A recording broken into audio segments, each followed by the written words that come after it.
Hey, welcome back to Footy Fin. I'm looking at Bledisloe Cup Game 1 this weekend, which is happening in Auckland. I'm looking at the timing of that up against the AFL Grand Final happening in Melbourne. And I'm sorry to say, Rugby Australia, you've dropped the ball again on the scheduling here. The timing of this now, for as long as I can remember, the AFL Grand Final, which in Australia draws a massive TV audience, it happens religiously on the final Saturday in September, and the bounce of the ball happens soon after 2 p.m. That's just a given. Every year, that's the case. Book it in for the next 50 years.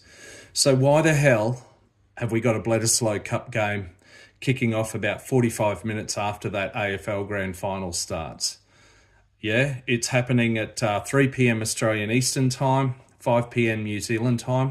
Why could it have not started 2 hours later, or 3, at 7 or 8 p.m. New Zealand time, 5 or 6 p.m. Australian Eastern time? That would make a hell of a lot more sense.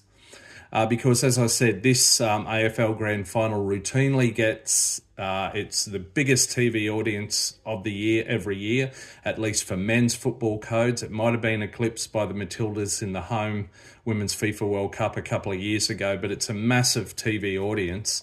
And Rugby Australia are kidding themselves if they think they're going to attract any new fans for a Bledisloe Cup game that the Wallabies have I was going to say serious, but a substantial or reasonable chance of winning, or at least being competitive in.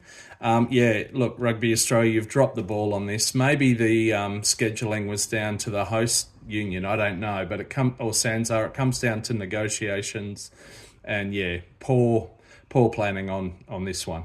Looking forward to the match though. I just don't know. I'll be flipping between channels, I think. All right, catch